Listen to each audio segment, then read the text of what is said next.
Hi friends, அஸ்ஸலாமு அலைக்கும். Welcome back to Rahima channel. இன்றைக்கி பார்த்தீங்கன்னா வந்து மோஸ்ட்லி வந்து ஸ்ரீலங்கன்ஸில் ஒரு லஞ்ச் ருட்டீனோட சிம்பிளான ஒரு லஞ்ச் வந்து எப்படி இருக்குமென்னு தான் நான் உங்களோட ஷேர் பண்ணணுமே நினச்சேன். ரொம்ப சிம்பிளான லஞ்ச் தான். அப்போ கட்டாயம் நீங்களும் நிறைய திங்ஸ் வீட்டில் இல்லாத நேரத்தில் இந்த மாதிரி ஒரு லஞ்ச் ஒன்று செஞ்சு பாருங்கள். பார்த்தீங்கன்னு சொன்னால் நான் கொச்சிக்காய் பொரிக்கிறதுக்கு வந்து கொச்சிக்காய் எல்லாம் நல்லா வெட்டி புளியும் வினாக்கிரியும் கலந்து உப்பு போட்டு ஊற வச்சுக்கிறேன். புளியும் வினாக்கிரியும் உப்பும் போட்டு ஊற வச்சு அந்த கொச்சிக்காய் இருக்கிற உரப்பெல்லாம் போயிட்டு நல்லா உப்பு புளியாக வரும். அப்போ அதை ஒரு 1 hour சரி மினிமம் ஊற வைக்கணும். இங்கே பார்த்தீங்கன்னா அகத்திக்கீரை தான் எடுத்து நல்லா இலையெல்லாம் பிச்சு கழுவி வேற போட்டு வச்சுக்கிறேன். இங்கே பார்த்தீங்கன்னா முட்டை பொரிக்கிறதுக்கு ஒனியனை வந்து நல்லா சின்னதாக சாப் பண்ணிவிட்டு பச்சை கொச்சிக்காவையும் சாப் பண்ணிக்கிறேன். சோறும் அடுப்பில் வச்சுட்டேன். இப்போ இன்றைக்கி லன்ச் பார்த்திங்கன்னா சோறும் அவத்திக்கீரை பால் கறியும் முட்டை பொரித்து கொச்சிக்காய் பொரித்து பப்படம் பொரித்து தின்னுவோம்னு தான். நல்லா டேஸ்ட்டான சாப்பாடு. இது மழை நேரத்துக்கெல்லாம் நல்லா சூப்பராக இருக்கும். பார்த்திங்கன்னா இப்போ தேங்காவையும் திருவி வச்சுக்கொள்கிறேன். இப்போ இன்றைக்கி பார்த்திங்கன்னா எங்கள் மைனி தான் தேங்காய் திருவுறா. நானும் மைனியும் தங்கச்சியும் 3 பேரும் சேர்ந்து தான் குயிக்காக ஆக்கி எடுப்போமேட்டு அந்த அன்றைக்கி வந்து லஞ்ச் செய்கிறதுக்கு நல்லாவே லேட் ஆகிட்டு அப்போ குயிக்காக செய்வோமேட்டு சொல்லி தான் நான் அந்த அன்றைக்கி செஞ்சு கொண்டு இருக்கிறேன். பார்த்தீங்கன்னு சரி, நான் வந்து ஆயிலில் ஃபஸ்ட்டுக்கு பப்படத்தை பொரித்து எடுத்துக்கொள்கிறேன். வெயில் நேரத்துக்கு வந்து இந்த மாதிரி மழை நேரத்துக்கு வந்து இந்த மாதிரி நல்லா பப்படம் பொரித்து அந்த மாதிரி பொரித்து ஃப்ரை பண்ணின சாமனங்கள் வந்து தின்றதுக்கு நல்லா ஐக்கியம். பார்த்திங்கன்னா பப்படம் நல்லா 2 பேக்கெட் பொரித்து எடுத்தேன். என்னென்று செய்ய வந்து புள்ளியோடும் நல்லா விருப்பமாக தின்னுவாங்க.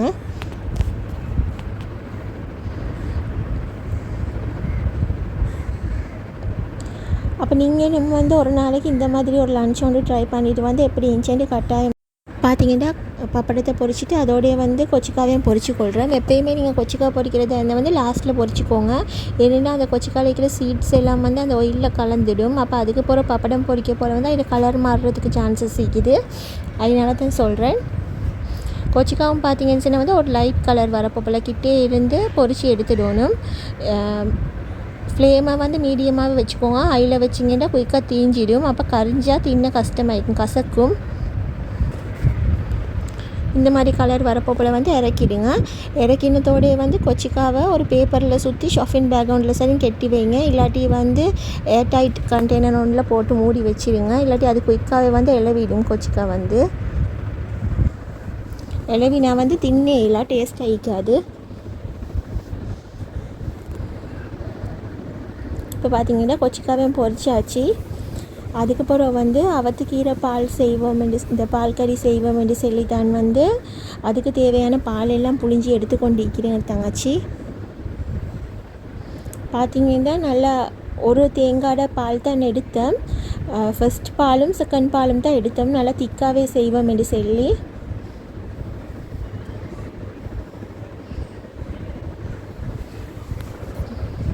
இப்போ இதெல்லாம் வந்து இந்த அகத்துக்கீரையும் பிச்சு இந்த பாலையும் புழிஞ்சி வச்சுட்டேன்னு சொன்னால் இதுவும் வந்து குயிக்காக செஞ்சிடலும். பார்த்திங்கன்னா ஒரு மண் சட்டியில் வந்து ஒரு வெங்காயம், ஒரு சின்ன தக்காளி, 4-5 பச்சை கொச்சிக்காவையும் போட்டு வெட்டி போட்டுட்டு அதில் கொஞ்சம் வெள்ளைப்பூடும் தட்டி சேர்த்துக்கோங்க. வெள்ளைப்பூடு ஒரு 4 பீக் மாதிரி தட்டி சேர்த்துக்கோங்க. அதுக்கப்புறம் பார்த்திங்கன்னா தேவையான அளவு உப்பு, சில்லி ஃப்ளேக்ஸ் வந்து ஒரு 1/2 டீஸ்பூன் மாதிரி போட்டுட்டு கொஞ்சம் பெப்பரும் கியூமின் பவுடர் ஒரு 1/2 டீஸ்பூன் மாதிரி சேர்த்துக்கோங்க. அவ்வளோதான், வேறு எதுவும் சேர்க்க தேவையில்லை. பார்த்திங்கன்னா வந்து இது நல்லா பாலை ஊற்றி கையால் நல்லா பிசைஞ்சு விட்டுருங்க. இந்த வெங்காயம் தக்காளி எல்லாம் ஸ்மாஷ் ஆகிற அளவுக்கு. மஞ்சள் வந்து லைட்டாக சேர்த்துக்கோங்க. மிச்சம் மஞ்சள் கலர் போட்டிங்கன்னு சொன்னால் வந்து அது பார்க்குறதுக்கு நல்லா ஐக்காது. அந்த இலையில் இருக்கிற க்ரீன் கலர் எல்லாம் உறிஞ்சி ஒரு லைட் க்ரீன் கலருக்கு மாதிரி தான் அந்த சொதி வந்து ஈக்கணும். பார்த்திங்கன்னா இது அடுப்பில் வச்சா வந்து கிட்டவே இருந்து கரண்டியால் நாங்கள் கிளறி கொண்டே ஈக்கணும். இல்லாட்டி பால் திரண்டுடும். தக்காளி போட்டிக்கிறதுன்றதால வந்து பால் வந்து குயிக்காக திரண்டுடும். அதனால கொஞ்சம் கிட்டே இருந்து கரண்டியால் கிளறி கொண்டே இருங்க.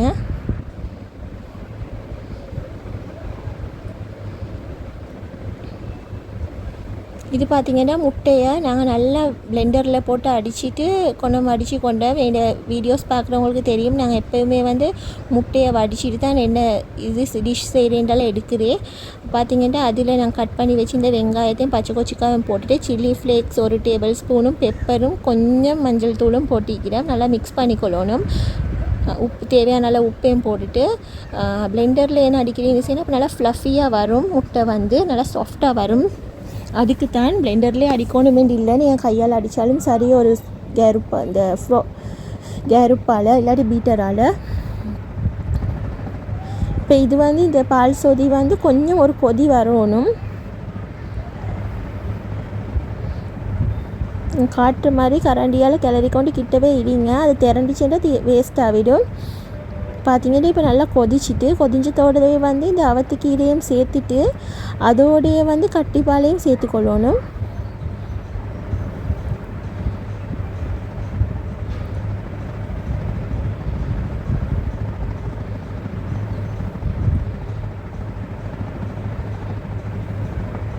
ஆத்துக்கீரையை வந்து மிச்ச நேரம் வேக வைக்கக்கூடாது, அதில் கலர் பேய்த்திடும். அது க்ரீன் கலரில் இருக்க போப்பில் தான் வந்து நாங்கள் அதுக்கு சேர்க்குற கட்டிப்பாலையும் சேர்த்துட்டு வந்து ஃப்ளேமை ஆஃப் பண்ணிடணும்.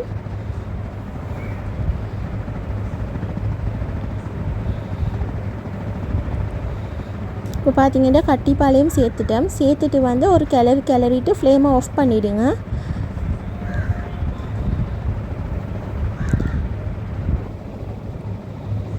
டேஸ்ட் பார்த்துக்கோங்க, உப்பு எல்லாம் போதுமாண்டு. எங்களுக்கு கொஞ்சம் உப்பு போதாண்டு ஃபீல் ஆகின சுட்டி உப்பு சேர்த்துக்கொண்டு பார்த்திங்கன்னா அவத்துக்கீரை சொதி வந்து ரெடி ஆகிட்டு இப்போ லாஸ்ட்டாக பார்த்திங்கன்னா அந்த ஆயிலில் வந்து நல்லா குறைச்சிட்டு கணக்காக ஆயில் வச்சுட்டு வந்து இந்த முட்டையை போட்டு ஃப்ரை பண்ணிக்கொள்கிறோம். இந்த முட்டை ஆம்லெட் செய்கிற மாதிரி இல்லை, கொஞ்சம் எக்ஸ்ட்ராவாக தான் வந்து ஆயில் சேர்த்துக்கொள்ளணும். அப்போ தான் இது நல்லா இருக்கும்.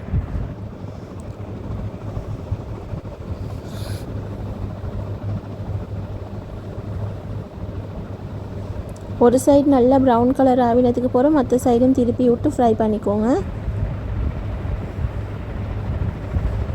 இங்கே பார்த்திங்கன்னா ஆத்துக்கீரை சொதி ரெடி ஆகிட்டு இப்படி தான் நிற்கும்.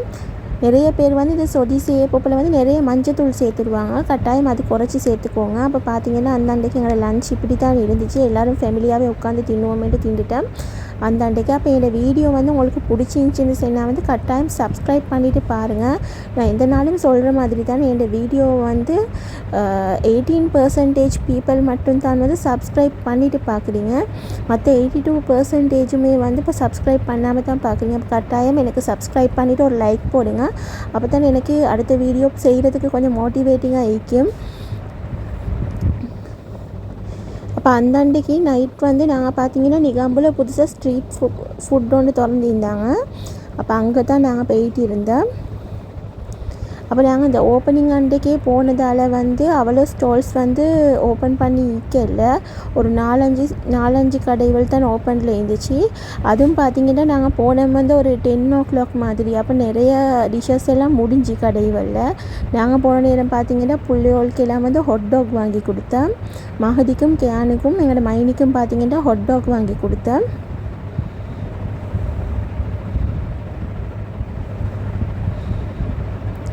நானும் தங்கச்சியும் பார்த்திங்கன்னா அங்கே ஒரு ஸ்டாலில் வந்து கிறிஸ்பி சிக்கன் சப்மரீன் இருந்துச்சு. அப்போ அது ட்ரை பண்ணுவோம் என்று சொல்லி தான் நாங்கள் 2 பேரும் அதில் ஒன்று எடுத்து ஆஃப் ட்ரை பண்ணி பார்த்தோம். ஏன்னா வீட்லேயும் லஞ்சுக்கு செஞ்சு சாப்பாடும் அப்படி பேலன்ஸாக இருந்துச்சு. அப்போ அதை போய்ட்டு டின்னருக்கு தின்னுவோமேட்டு புள்ளியோளுக்கு மட்டும் வாங்கி கொடுத்துட்டு நானும் தங்கச்சியும் வந்து ஆஃப் தான் திண்டேன். இப்போ அன்றைக்கு எங்களுக்கு உட்கார்றதுக்கு கூட சீட் கிடைக்கல. ஓப்பனிங் டேன்றதாலே என்னமோ அந்த மாதிரி க்ரௌடாக இருந்துச்சு. அந்த நாள் வந்து கஷ்டப்பட்டு ஒரு சீட் ஒன்று புக் பண்ணி இருந்த மாதிரி இருந்துச்சு எங்களுக்கு. அப்போ அந்த நிறைய ஸ்டால்ஸில் வந்து நாங்கள் போயிட்டு என்னென்ன வச்சுருந்தீங்கன்னு சரி காட்டுங்கன்னு சொல்லி பார்த்துட்டு வந்தோம். நான் மற்ற நாளைக்கு வந்து சரி இன்னொரு நாளைக்கு வந்து சரி அங்கே சாப்பாடு அடிப்போமேண்டு. அப்போ கட்டாயம் நீங்களே நீர்கொழும்புக்கிட்டே இருந்தீங்கன்னா இதை போய்த்து பாருங்கள். சரி, அப்போ இன்னொரு இன்ட்ரெஸ்டிங்கான வீடியோட உங்களை நெக்ஸ்ட் டைம் மீட் பண்ணுறேன். அது வரைக்கும் அஸ்ஸலாமு அலைக்கும், பாய்.